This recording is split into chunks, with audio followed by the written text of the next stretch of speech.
Marko, obviously the S&P closing at an all-time high today, just off our highs at the end of the day, but still we have now surpassed where JPMorgan said we'd end the year. Do we stay at these levels? Well, we have this price target of 3,200, which we were saying is going to be realized sometimes in the first quarter. So Dubravko, my colleague, just published a note earlier saying that it might happen actually earlier. So our price target is still above. We are positive on the market overall. We don't think we're going into recession. We think positioning of equity investors is still pretty low, so hence there is some upside from here. Now, you wrote a note recently saying that the window is now open for value, and in fact that's where CTAs and others should go. How long for is that window open? So we think it could be open as long as the elections next year, but certainly sort of for the rest of this year and most likely in the first quarter of next year. So we think that PMIs are likely to be bottoming here. And we are seeing some signs of that happening in Asia. We also think that value is extremely cheap. If you look at it in a historical context, we do all kind of analysis by looking at correlation between the factors and where could the inflection point be. And many of these indicators are pointing that value should be moving higher here, and it's been already going higher for several weeks now. But we think there is actually a lot more to go. I'm curious, every time we have a new trade headline, how do you factor that into your models, into your data sets? It's very hard, and certainly has been frustrating for the past 18 months since this trade war started. So it has been very disruptive, starting in April last year, then again we saw sort of May and August this year. But we do think we are making a progress on a trade. So we are now having this, what it's called phase one, and we definitely see a little bit less noise, and we are somewhat hopeful that going into election year, some of these issues will not necessarily be fully resolved, but actually progress will be made. Now, momentum and growth have gotten killed, right, in the medium term. Some of that was the FANG trade. But given that we're near late cycle, and you seem to be in agreement with that, wouldn't you anticipate that risk-off trades would do better than risk-on? So we don't necessarily think this is the end of the cycle or late cycle, So we think this is more of a cycle reset, similar to what we had in 2011 and 2012, if you remember, around the European crisis.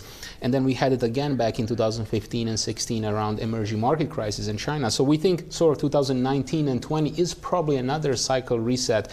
So we basically don't think necessarily that cycle ends here, but we could see some reacceleration. Keep in mind that central banks are very active. So if you look at the number of central banks cutting the rates globally, it's actually record.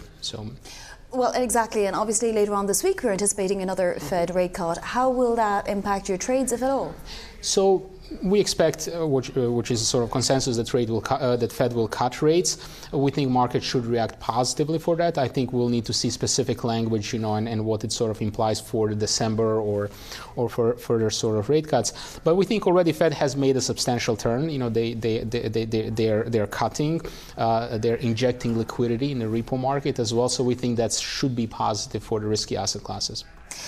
Energy is a big part of your outlook at the moment. You say that $80 oil is where the S&P will turn. We seem to be a long way from that, but give us, your levels, your key levels for oil and other of the main commodities. So we certainly think that energy stocks are trading at a very low valuations. They are sort of unloved by not just by fundamental investors, but also by quant. So if you're a quant, your chances that you're shorting value, high beta, cyclical stocks with a high short interest. So we think technical setup is actually quite favorable.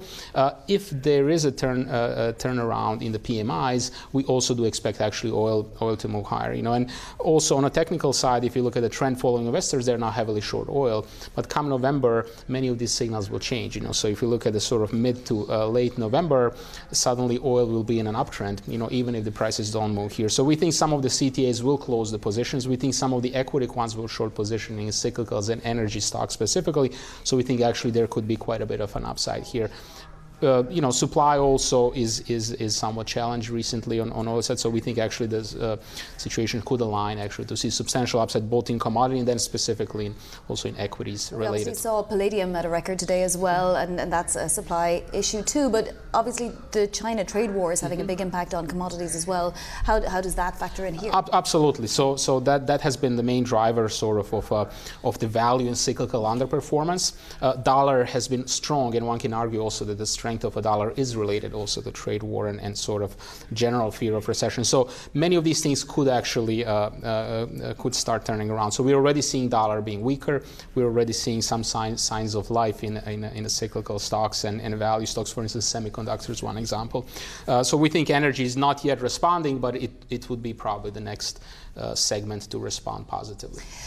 So obviously September was a very, very difficult month for CTAs, and then we had February 2018, we had the vol apocalypse and so on.